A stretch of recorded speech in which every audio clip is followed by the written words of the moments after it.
Prison rapper speaks on camera about his co-defendant and the infamous trial that landed him here, behind bars. People probably have the impression that you're just consumed with the idea that, you know, justice wasn't served here and that somebody turned his back on you. It's not a matter of, you know, turning your back on me. Like, how do you call a witness to testify against your comrade? I'm facing 25 years, and you looking at probation. Yeah, those are the things that, you understand, are unacceptable. You don't have to hold my hand. You don't have to do nothing, but don't try to hurt me. That was it.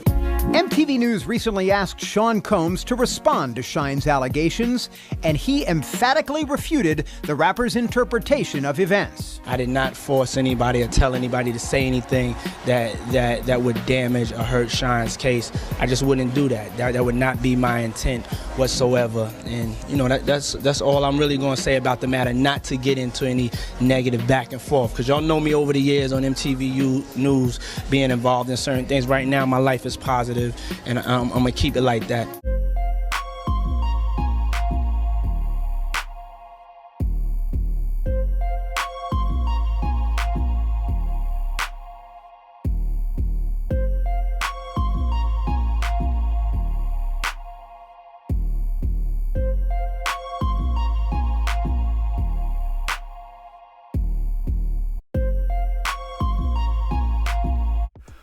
If you hood educated, I'm glad you made it.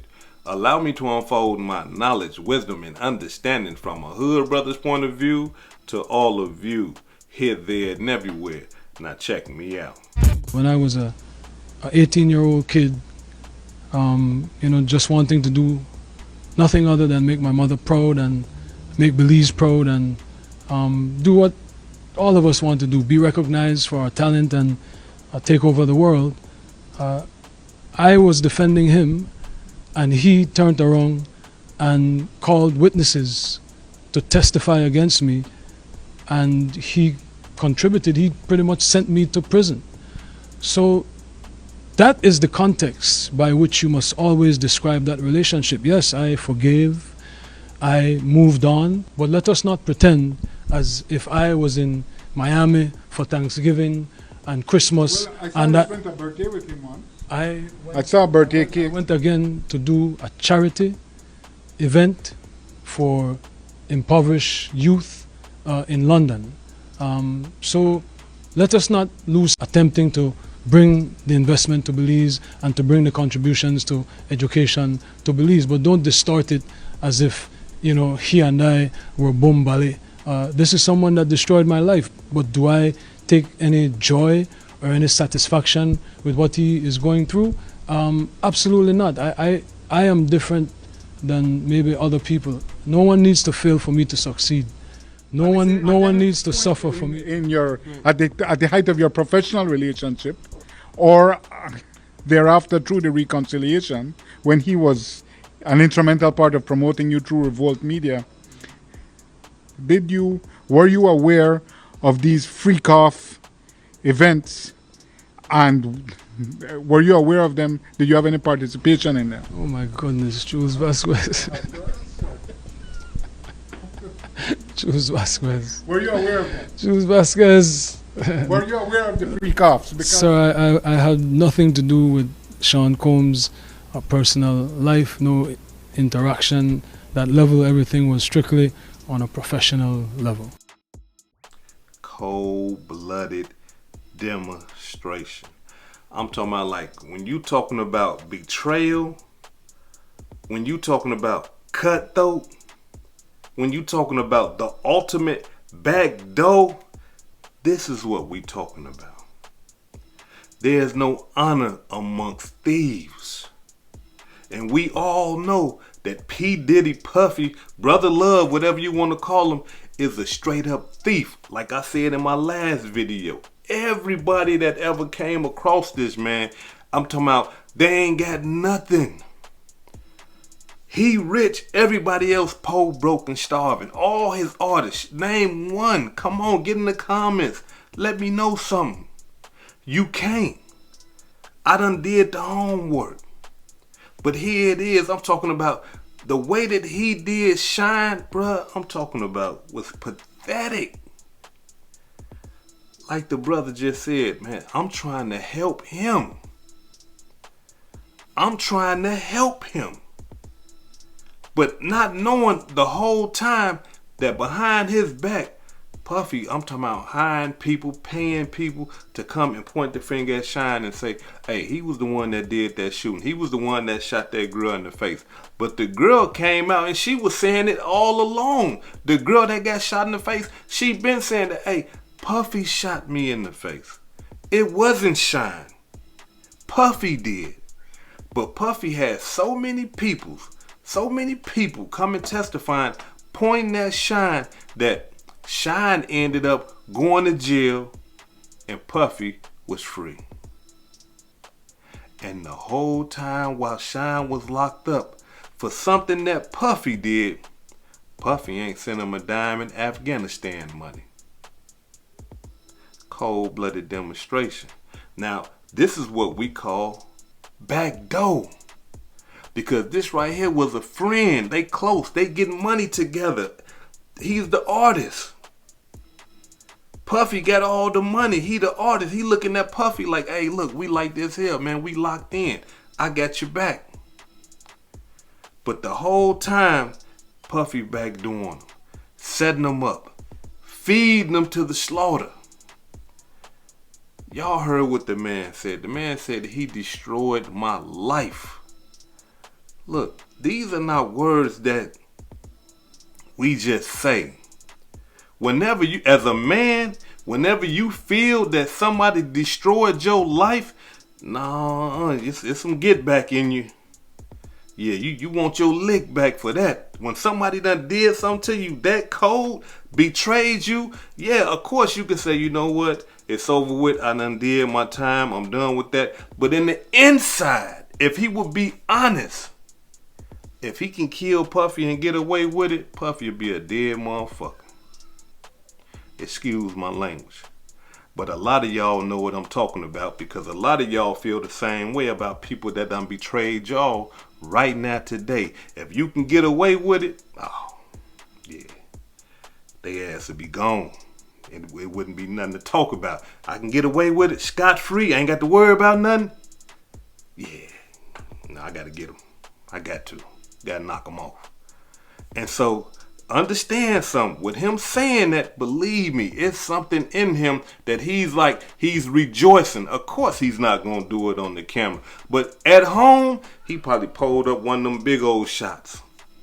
Had one of them big cigars and was just like, hey, this how it go. But what can we learn from this demonstration? Because we hood educated, not lane related. And everything tied into what happened at that club between Shyne, Puffy, and that woman, and them guys that they was into it with, we can learn something from it. Well, everybody that's in these streets, what y'all need to learn from this demonstration is that everything that Puff did to Shyne, somebody will do it to you. Yeah. The guy that's all the way up there, I'm talking about just throughout the history of hood, everybody that's at the top, the big time person, the one that getting all the money and all the drugs, always end up telling on everybody else. Somehow, some way. They always end up telling on the little guys. Getting all the little guys all the time, then they end up getting out before everybody. And everybody looking like, how did that happen? He was the main one. How did that go? Because the big time guys are always snitching and telling on the little guys. You are expendable. You are workers. They don't see you on the same level as them. That's why Puffy ain't have no problem with doing that to Shyne. It's like, look, man, you a peon. I'm the millionaire here. I'm the one. I got things popping, man. Look, I can sacrifice you. You can go to jail and do a lot of years of your life. Who cares? I can't, because I'm Puff Daddy. I'm P. Diddy. And the way he did that boy right there, I'm talking about like everybody knew about it. And I'm talking about after that, he was still able to go around and do what he was doing, and everybody act like they didn't see him do that cutthroat, backdoor, betrayal type stuff to that brother. I could never agree with that type of stuff. I could never agree with the backdoor. I could never agree with somebody betraying the trust of somebody that trusted them. Now here it is, after all the bad stuff that Puffy done did, now he's sitting in a cell, lonely, because we got to understand he's a superstar, he's a billionaire. He's not finna go in population and play cards and kick with everybody like that. He's going in protective custody. He ain't got no say-so in that. And they gonna keep him in protective custody until some time done elapsed and where they feel like, okay, it done quiet down a little bit, let's let him out and see what we can do. Other than that, look, y'all, Puffy sitting in the room right now, ain't no TV, ain't no phones, ain't no girls, ain't no drugs. He's probably being watched by medical staff because of the withdrawals of the drugs that he was taking. Ain't no dye to put in his beard, make it look nice, shiny and black. Ain't no dye for the hair and all that. That look, your age finna show now because that gray hair finna kick in and you can't dye it like you know how you normally do. He can't get on the phone like he want to, when he want to. Everything is monitored. I'm talking about this man has been stripped of all his freedoms. This man has been stripped of his money, being able to pay for everything. All that is gone. This man right here is finna be going through withdrawals from his phone, because the phone is an addiction. The liquor that he drink is an addiction. That's a withdrawal. The drugs is a withdrawal. The women, because he's a freakazoid, that's a withdrawal. This man right here is in deep trouble mentally. But the cold-blooded part about everything, I believe Puffy know a lot of secrets. I believe Puffy know a lot of things that's going on in this industry that got a lot of people shaking in their boots. A lot of people are probably scared that Puffy is locked up right now because they know what they did last summer. And Puffy probably got some of them tapes and some of them recordings of them doing the same thing that he was doing. And Puffy low down dirty. We already know that. We already seen what he did with his own artists, the people that made him rich. You know what I'm saying? He gonna try to give them back they publishing after he done drew all the money about the publishing. The publishing ain't about nothing. Like, the dude is just cold-blooded and low down. But now, like I said before, I believe that he know a lot of secrets about a lot of them entertainers. And I'm talking about, man, they gotta be scared. Because they know they done went to some of them parties. And they now that they hearing about video footage and audio footage and stuff like that, they know that, man, I was there. I participated in this. I had the young girl that one time. I was with that boy that one time. You see what I'm saying? And like I said, Puffy, the DEA and the FBI and all them, they probably ain't got all the video footage. I don't believe Puffy to be no fool. I mean, they done got some of the stuff that he probably slipped on, but the mass majority of the stuff, I believe that right there was somewhere else. Probably at his lawyer house or something like that. You know how they do it. It's somewhere else where I'm talking about it's tucked. And he cut though. He gonna use anything that he can do to get up out of that situation. That man can't do no time, y'all. Puffy can't do no 25, 35 years in the feds and all that old type of stuff. He can't do that, and he looking at life. He can't do that. He gonna try anything that he can to get off from under all that time. That's if they convict him. Because like I said in my last video, I mean, it's tough. The Cassidy stuff, I mean, Cassie, I'll give him that and all that. But everything else, I mean, They really gonna have to have all those sex workers come in and say, yep, he was foul, he did this, and I didn't want to do that. They're gonna have to have all the women that he was dealing with, they're gonna have to come in that courtroom and say, yep, he foul, he did this and all that, and he was giving me drugs, and you know, I didn't want to do this, I didn't want to do that, and you know, he gave me alcohol and all that. Like, all them people gonna have to come in that courtroom and say that. But we gotta understand something. It ain't just all bad, because there are gonna be people that's gonna refute everything all those victims is saying. There are gonna be people that's gonna testify on the behalf of Puff Daddy. There are gonna be people that's gonna go in that courtroom and are gonna say, hey, I was there at the party. That ain't how it went. I seen him when all this was going on. That ain't how it went. She took the drugs willingly. He didn't force her to take the drugs. Oh, she had sex willingly because I was there. I had sex too. I was with the whole program. She told me that she wanted to file a lawsuit against Puffy because everybody else was getting money for Puffy. There are going to be people that are going to come to his defense. Y'all got to understand something. This man is going to fight for his life. He going to fight for his life. He's not finna, he's a billionaire. The same way how they saying he was bribing people and stuff like that. Y'all think that's finna stop? Y'all don't think that this man right here got people in certain situations and positions that can still, hey, look, check this out. He got a court date coming here. Take that right there. We need you to go in there and say that. The man finna fight for his life. So even though it's a federal case, I don't believe that this is a slam dunk.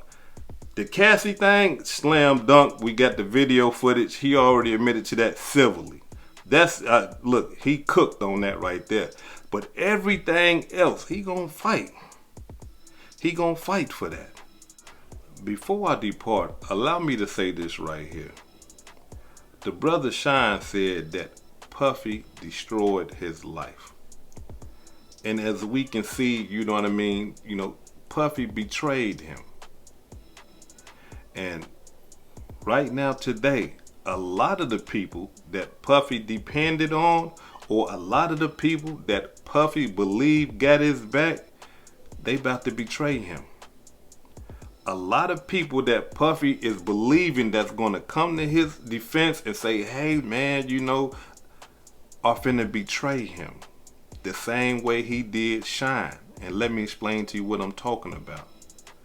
A lot of people that engaged in all that nonsense, the FBI is finna come and apply pressure on them and say, hey, look, the best thing that you can do right now is get on that stand and testify for the prosecution. Because if you don't, your ass gonna be getting prosecuted. So you got a real decision to make.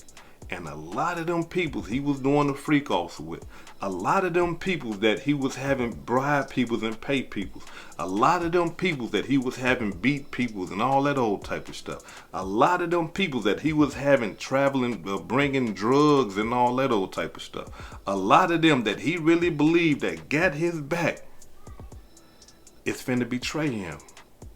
And now he is actually finna feel the same way that Shyne did.